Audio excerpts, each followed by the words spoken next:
Boa noite, gente, tudo bem? Meu nome é Eliane e eu estou fazendo o projeto do meu estágio híbrido de extensão no estágio de ensino médio. Eu quero dar continuidade da aula de ontem que nós estávamos falando sobre a criança descobrindo a língua. Nós falamos ontem sobre por que ensinar o português, né? Nós falamos ontem sobre aquisição da língua, o desenvolvimento da língua na criança, né, os estágios. E hoje eu gostaria de estar falando sobre a aquisição da língua, aliás, sobre a aquisição da escrita, né? Nós falamos sobre a aquisição da linguagem e agora eu vou estar falando sobre a aquisição da escrita. Ao entrar na escola, a criança traz consigo toda uma experiência linguística adquirida no seu dia a dia e utiliza regras próprias do dialeto de sua comunidade. Ou seja, quando a criança chega na escola, ela já traz consigo uma experiência linguística, né? Da casa que ela mora, né? Dos lugares que ela frequenta, da igreja, do parque, dos seus parentes, né, dos ambientes que ela frequenta, então ela já tem uma experiência linguística. Caberá ao professor respeitar essa língua já adquirida e trabalhar a importância de conhecer as diversas possibilidades de uso da língua. Então, nós, como professores, devemos respeitar, né, a língua de cada criança que chega na escola. Cada criança tem um jeito de falar, né? Umas falam mais devagar, outras falam mais depressa, umas falam imitando os pais, umas falam com gírias. Tudo isso é contexto do lugar de onde elas vivem, né? Da sua comunidade. O objetivo mais geral do ensino de português para todas as séries da escola é mostrar como funciona a linguagem humana e, de modo particular, o português. Então, o objetivo mais geral do ensino de português na escola é mostrar como que funciona a língua humana, né? No nosso caso, como que nós devemos usar a nossa linguagem, né? Que é a nossa língua portuguesa. O professor deve explicar ao aluno que a língua nos serve para construir os sentidos atribuídos por nossa cultura, às coisas, ao mundo e às pessoas. Então, o professor deve estar construindo isso no aluno, ele deve estar explicando isso para o aluno, que a língua, nós precisamos dela, né, para a construção dos sentidos da nossa cultura, do mundo, das coisas, das pessoas, né? Deve mostrar à criança que existe uma língua falada e uma língua escrita, né? Que existe uma linguagem mais formal e uma linguagem mais informal, né? Isso nós vamos falar também depois. Então, aquisição da escrita, gente, e trabalhar da escrita começa dentro da escola, com a professora respeitando já a língua que a criança chega. Então, gente, nós vamos estar falando agora sobre as principais diferenças entre a fala e a escrita. Tá? As principais. Tinham mais, mas eu escolhi quatro diferenças entre elas, tá? Entre a fala e a escrita. Na fala, o falante e o ouvinte estão em contato direto e a interação acontece por troca de turnos, ou seja, os dois, né, estão em contato direto um com o outro, um olhando o outro, estão presentes um com o outro. Enquanto um fala, o outro responde, depois o outro fala, o outro responde, né? Enquanto que a escrita, o leitor não está presente quando se escreve e não há interação, exceto na conversa via internet ou telefone celular, embora não tão imediata quanto a oral, né? O leitor não está presente quando, né, ele está lendo um jornal, um livro, um artigo, um outdoor, entendeu? O leitor não está ali. Uma pessoa escreveu, um autor escreveu e deixou aquela escrita, aquele texto, aquela frase, aquele livro, né? A não ser, né, exceto no caso de conversa via internet, pelo telefone, celular, né, no WhatsApp, no Facebook, a pessoa pode estar presente, mas sim, de maneira virtual. A segunda diferença, como existe interação, as reações são normalmente imediatas e podem ser verbais, perguntas, comentários, murmúrios, resmungos, etc. E não verbais, expressões faciais ou corporais, né? Ou seja, quando a pessoa está falando, há uma interação, né? A outra pessoa pode perguntar, pode comentar, ela pode resmungar, não gostei, né? Ou resmungar, nossa, ai, né? Ou também não verbais, que são as expressões faciais ou corporais, que nós podemos usar quando estamos falando ou ouvindo alguém, né, que está falando com a gente. E a diferença dessa modalidade, desse jeito aqui, na escrita, não é possível o escritor conhecer a reação imediata do leitor. Ele pode, no entanto, antecipar as reações e comentar no texto. Nas interações eletrônicas existem os emotions, que são aquelas carinhas, né? Então, quando a gente está lendo um livro, quando a gente está lendo um jornal, uma revista, né? A gente pode estar assim, ler e esboçar na nossa face, né? No nosso rosto, né? Uma alegria, um descontentamento, a gente pode franzir a testa, a gente pode reclamar, não gostei disso aqui, né? Que está lendo lá, pode fazer cara feia, pode rir, dar uma risada, né? Mas aquilo ali, juntamente com o livro, o autor, a pessoa que está ali, que escreveu, não está ali. Muito interessante isso. A outra diferença, a fala é transitória. Se o interlocutor não compreende alguma coisa, pode interagir. Ou seja, se a pessoa que está ouvindo, ela não compreendeu o que a outra está falando, ela pode falar, o que eu não entendi? Como assim? Mas por que você está falando isso? Né? Enquanto que na escrita, a escrita é permanente e pode ser lida e relida quantas vezes forem necessárias para a compreensão, né? Às vezes a gente pode ler uma frase que a gente nota, acha que eu li essa frase errada, não é possível. Só que não tem ninguém para perguntar, né? Ou esse aqui mesmo que está escrito? Não, eu vou lá e leio novamente aquela frase, aquela página, né? Existe uma série de recursos, a quarta diferença. Existe uma série de recursos para a transmissão do significado, tonicidade, ritmo e entonação. As expressões faciais e os gestos servem a esse propósito. Muito interessante isso aqui. Quando a gente está falando, a gente pode expressar, através da nossa fala, o tom de voz. Dependendo do tom de voz que a gente fala, a pessoa pode achar que a gente está xingando ela, que a gente está sendo brava com ela, a gente, né? Se a gente chamar alguém assim de maneira falar alto, gritando, a pessoa pode achar que a gente, nossa, ela tá com raiva de mim, tá brava, né? Isso é o tom de voz da pessoa.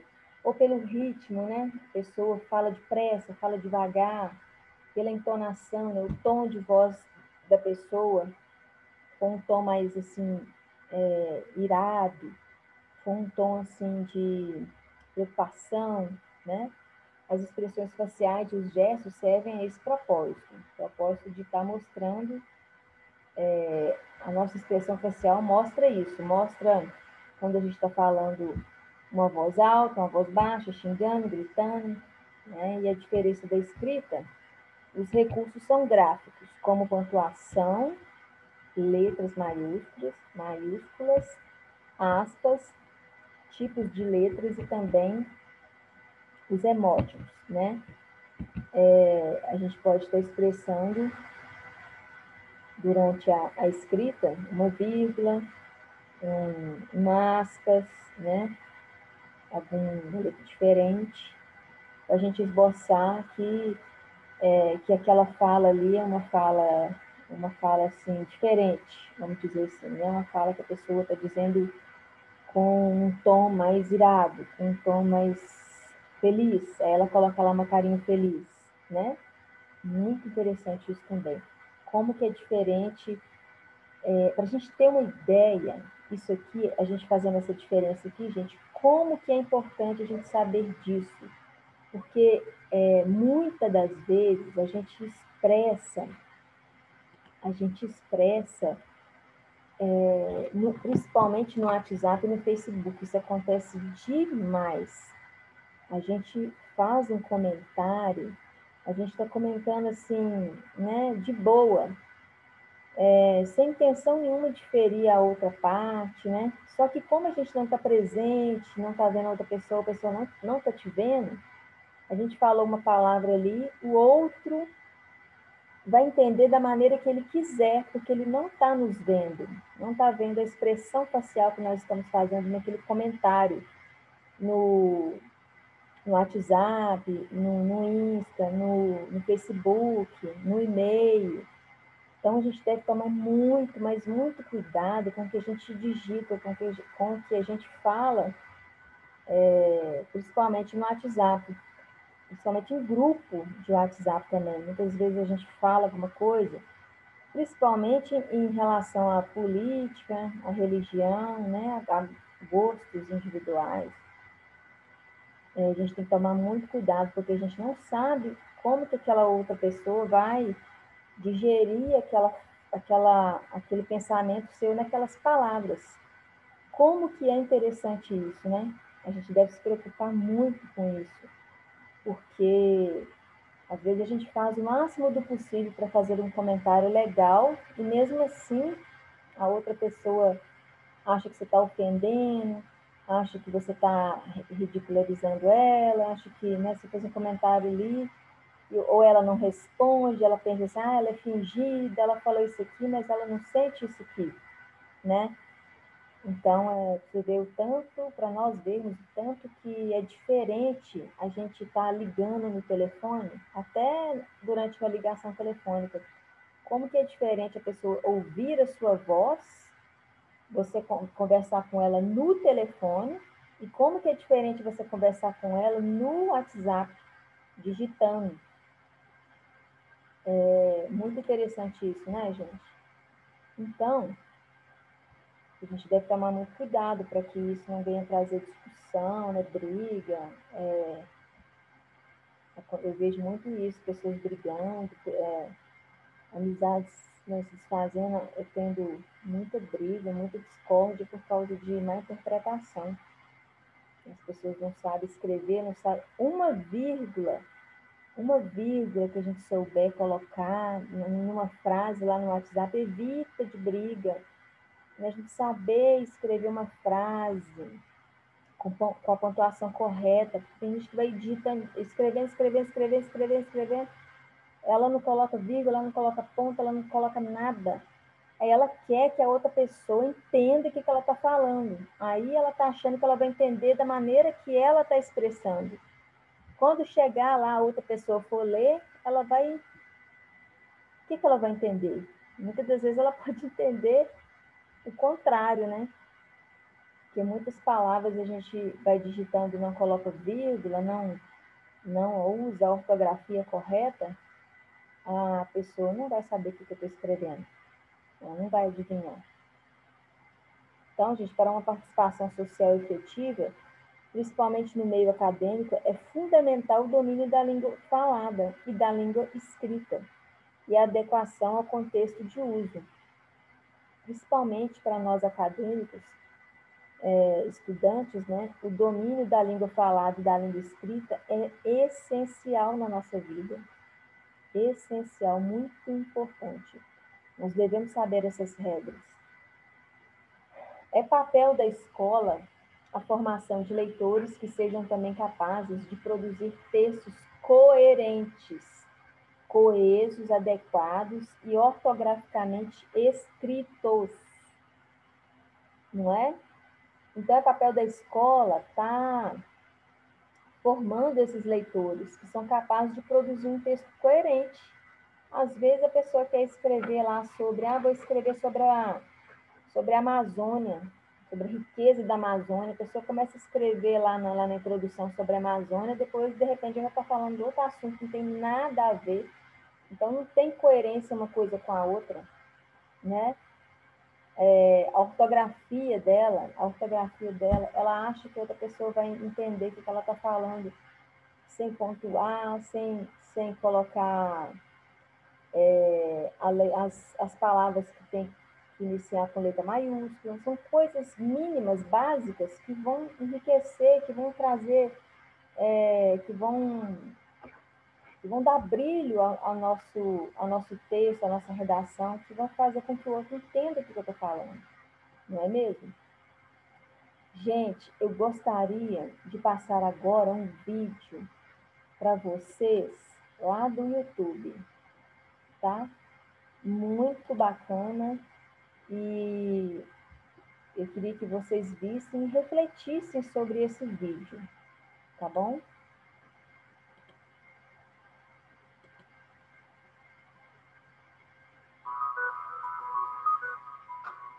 Jim Rohn, um famoso empresário e palestrante norte-americano, certa vez disse: "Você é a média das 5 pessoas com quem mais convive." E há bastante verdade nisso. Se as 5 pessoas mais próximas de você estão sempre indo em festas para beber e não cuidam muito bem de si mesmas, é bem provável que você faça o mesmo. Se você costuma viver em um ambiente pesado, cheio de pessoas tóxicas, é bem provável que você também seja uma pessoa negativa que constantemente se sente para baixo. Por outro lado, se os seus amigos possuem hábitos positivos e estão sempre cuidando da alimentação, existe uma grande chance de você ser mais saudável do que a maioria. É claro, existem exceções à regra, mas, de forma geral, há uma certa verdade nessa ideia. Nós, seres humanos, aprendemos e somos influenciados pelo meio no qual vivemos. Nós somos animais sofisticados, com uma excelente habilidade de imitar outras pessoas e reproduzir seus resultados. Pense em nossas gírias, sotaques, crenças e até tradições. Tudo isso se propaga por meio do princípio do contágio social. Nós adquirimos os hábitos e adotamos as maneiras de pensar de outras pessoas após termos contato com elas por algum tempo. Eu mesmo frequentemente me pego usando as expressões de outra pessoa após passar um certo tempo com ela. Por esse mesmo motivo, não é surpresa que a vasta maioria das pessoas mais bem-sucedidas tenha atribuído boa parte de seu sucesso a outras pessoas que tiveram forte influência em suas vidas, os seus mentores. Pesquise e você vai logo descobrir. Warren Buffett teve Benjamin Graham, Martin Luther King teve Gandhi, Tony Robbins teve Jim Rohn, Oprah teve Maya Angelou, e até Messi teve Ronaldinho como mentor. É verdade, algumas vezes nós não sabemos exatamente quem as influenciou. Porém, o ponto principal é que as pessoas que se tornam bem-sucedidas quase sempre possuem, no mínimo, uma pessoa em sua esfera de influência que já tem obtido um notável sucesso. Eles são seus guias, suas fontes de inspiração. Foi dessas pessoas de quem eles adotaram as maneiras de pensar e os hábitos que precisavam para alcançar os resultados desejados e o sucesso em suas vidas. Porém, você pode me dizer: "Rafael, eu não conheço nenhuma pessoa que seja bem-sucedida, eu apenas convivo com pessoas comuns." É exatamente neste ponto que os livros entram em jogo. Segundo uma pesquisa, 85% dos milionários dizem ler pelo menos 2 livros por mês. Jeff Bezos, o atual homem mais rico do mundo, admite que grande parte de seu sucesso deve-se ao impacto que os livros tiveram em sua vida. Você já imaginou como seria ter uma conversa com as pessoas mais brilhantes da história? Um livro é basicamente um aglomerado de palavras, ideias, maneiras de pensar, pesquisas, conselhos, reflexões e até as experiências de uma outra pessoa. Uma pessoa que talvez você jamais tivesse a chance de conhecer, transmitido de forma conveniente e acessível. É quase como ter uma conversa com ela. E como se não bastasse, você ainda tem o privilégio de poder escolher quem você quer adicionar ao seu círculo de influência e quem irá ter efeito sobre a pessoa que você irá se tornar. Ler é ter acesso à mente de outra pessoa, é viver várias vidas muito além da sua. Existe uma infinidade de livros que foram escritos por pessoas de sucesso nos mais variados campos de atuação.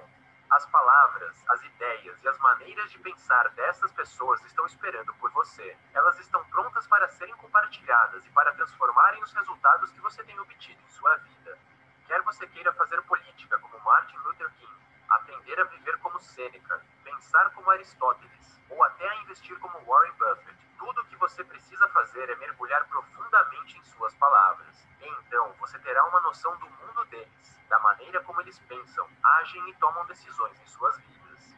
Em outras palavras, em essência, você terá adicionado um novo amigo ao seu grupo de influência. Um amigo que é provavelmente mais velho, mais experiente, mais sábio e consideravelmente mais bem-sucedido. É assim que você sobe de nível. Afinal, quando você faz isso, você começa a adotar algumas de suas maneiras de pensar e alguns de seus hábitos. Porque é isso que nós fazemos como seres humanos. Nós absorvemos o comportamento e a mentalidade de outras pessoas, e assim produzimos resultados semelhantes. E é por meio deste mesmo princípio que, aplicado corretamente, no fim das contas nós ficamos mais próximos do sucesso. Então, mergulhe no mundo da leitura e descubra como é viver muitas vidas além da sua.